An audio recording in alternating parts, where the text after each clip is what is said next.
Hello everyone, welcome to episode 3 of the FIXPod, where we look to explain and demystify different aspects of the financial services industry for the next generation of leaders in the industry. Today we're going to be talking about an introduction to stock exchanges, and I'm very pleased to welcome Simon Gallagher, who's London CEO and Global Head of Sales at Euronext. Welcome, Simon. Thank you, Alex. It's great to be here. Yeah, great. So let's start us off then. What is the history of a stock exchange? How did they first come about? So stock exchanges go back quite a while to the early 1530s. There's a bit of a debate whether it was in Amsterdam or Antwerp that it first started. And it really was a way for the operators of the East India companies who were sending the first ships, establishing those first trade routes to the Indies, to defray that risk amongst several investors. And so this was the creation of the first joint stock companies. They lasted usually for about a year in duration, and these were the first organised companies that paid dividends to the investors. And it was a way for those very risky ventures to defray the risk among investors. And so mainly the first stock exchanges were probably trading mostly debt amongst them. But as the notion of a corporation gathered pace, more and more companies started to be listed and quoted on stock exchanges. Okay. And what's the role these days that stock exchanges play within the wider economy, for example, in IPOs and things like that? So there's probably two major roles that a stock exchange still plays today. That hasn't changed in the last few hundred years. The first is what we call the primary market. And this is where a firm, which is growing, is in need of capital, and they are prepared to open up the shareholding and capital of that firm to third-party investors. And so it's a very efficient way for that firm to come to the market and to open up the shareholding of the firm to investors, and they quote the firm for the first time on the public market, and they raise capital in that way to finance the growth of that company. Okay. The second role is once the company is listed on the stock exchange, those shares which are listed are available for trading and exchange amongst other investors in the secondary market. So those are the two primary roles of a stock exchange: raising capital, and then once the company is listed, enabling the exchange of shares on that company. Okay. What's been the history of electronification within stock exchanges? And so in the old days, you might remember sort of the 1980s and maybe 1990s as well, lots of people running around shouting, making weird hand signals.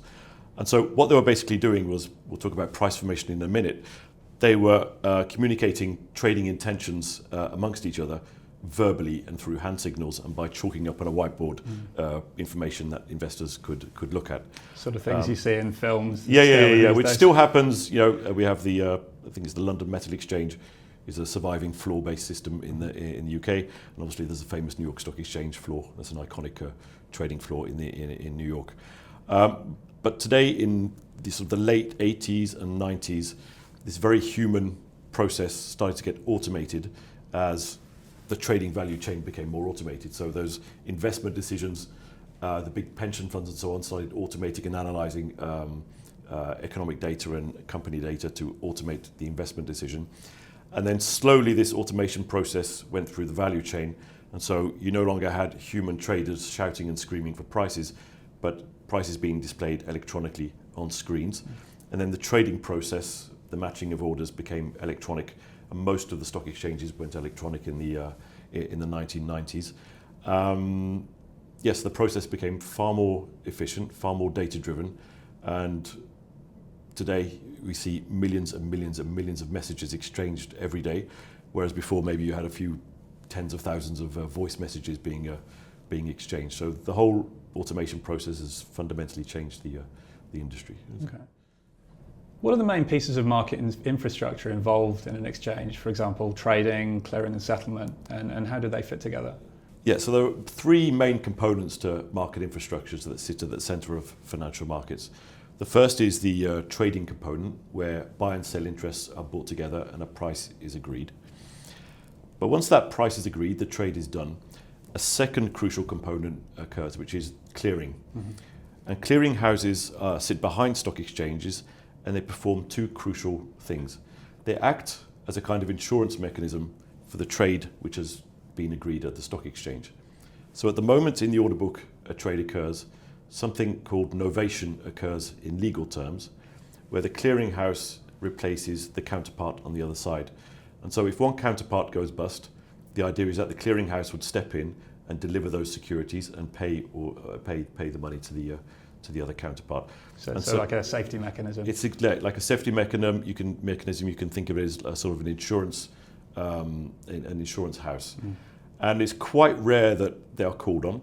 But you remember, some people may remember the Lehman crisis a while ago now, but that avoided a catastrophic meltdown because the clearing houses were able to step in and ensure that those trades that were settled and delivered.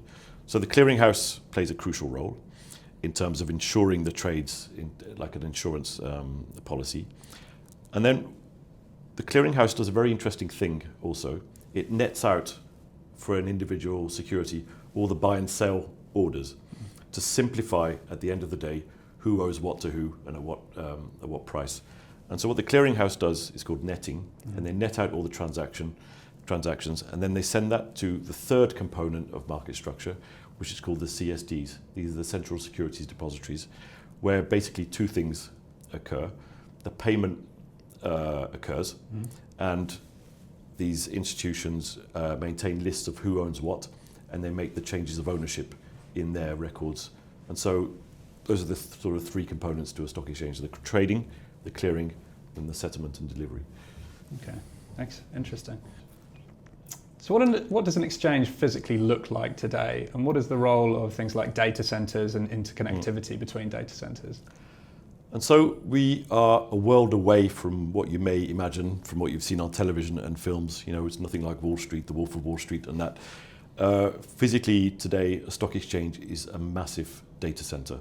There are huge data centers with servers humming away in probably two components. And so the central component of a stock exchange will be the servers, where all those millions of buy and sell orders are coming in. And these servers look after the matching algorithm and creating the trading price for those trades. So the stock exchange is now a bunch of servers whirring away in. And the second component to a stock exchange is that very often the trading firms, we call it co-locate their own servers next to the stock exchange to make sure they're close as possible to the stock exchange. So a trading member firm will have all their servers next to a stock exchange, and then the stock exchange itself will have the order matching algorithm stored on a bunch of servers. So we have our data center, for example, in northern Italy. And if you go there, we were there last year, it's football pitches of servers humming away in cooled rooms. And yeah, so it looks very different to what you might imagine. Yeah, certainly different to the Wolf of Wall Street. Indeed, yeah. Okay, thank you. So who are the market participants of an exchange? Who are your member firms? And so it's important to understand that individual people like you and me cannot trade on a stock exchange. You have to go through an authorized firm. This is because it's a very risky business, and it's a very complex business to be able to trade on a stock exchange. And so what exchanges ask for is firms to be approved of as members of the stock exchange. This means you have sufficient capital, sufficient managerial structures and so on to be able to assume your role as an intermediary for the stock exchange. And there are probably sort of 3 or 4 major types of market participants we have on stock exchanges today.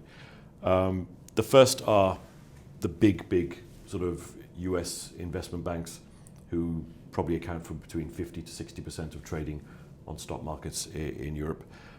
These are intermediaries for other institutions who want to trade on stock exchanges. The second group are probably, we have lots of smaller local members who are specialized often in small and mid-cap securities. And so each stock exchange will have a smaller set of local, more specialized firms. And then thirdly, we have often retail brokers connected to stock exchanges. And so these are either the retail branches of your high street bank or specialized e-brokers with an online internet presence. And the fourth and a growing component of stock exchanges is something we call electronic liquidity providers or market makers. And so these are very sophisticated algorithmic trading firms who operate under certain rights and obligations with the exchange to provide liquidity to that stock exchange. Okay, thank you. And certainly look out for future FIXPods in the future, which will cover some of those firm types in a bit more detail. Yeah. Thanks. So some of our listeners may have heard the term central limit order book, or CLOB. And you mentioned price formation a bit earlier as well. So can you explain a bit about what a central limit order book is and how price formation works? Yeah, it's actually quite a simple concept. What it is, it's a simple list of buy and sell orders that are sent to the exchange. And so you have the buy orders with a price and a quantity, and you have the sell orders with a price and a quantity. And the central limit order book, if you were to look at it, is a simple list of buy orders with the highest first, and it goes down, and then the sell orders with the lowest first, going down. And so you get a sense of who is prepared to buy or sell at what price and under what conditions in the market. And that's basically what a central limit order book is. Okay. It's investors who are prepared to display their trading interests to others, so we can get a sense of what the price of an asset is. Okay. So price formation is simply pulling those orders together and displaying the available prices. And that's what we call a lit order book. So you may have heard of the distinction between lit and dark trading. Yep. But a lit order book is simply where certain groups of investors are prepared to display their trading intentions in the order book, price and quantity for either on the buy or sell side. And this plays a crucial role for the rest of the industry as well, because they look at the order book and then they extract the information that they may wish to trade on. Okay. What's the role of an exchange within the broader ecosystem? So what is an exchange's relationship with other types of firms within financial services? So there are, broadly speaking, two types of relationships we have with the financial community.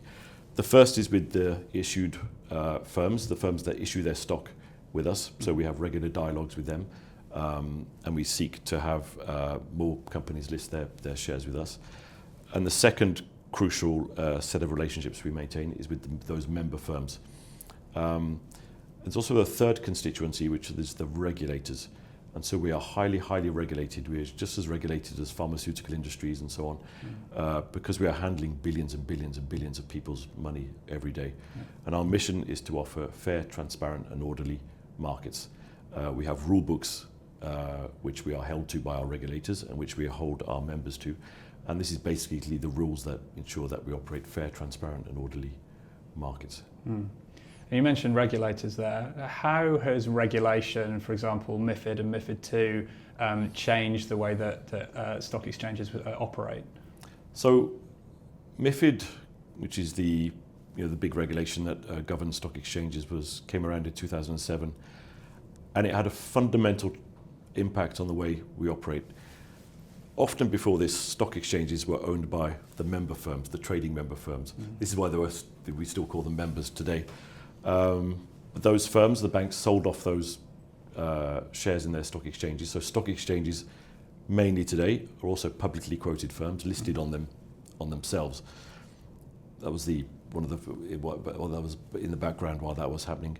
But the big impact that MiFID had was that it broke up any notion of stock exchange monopolies over domestic markets.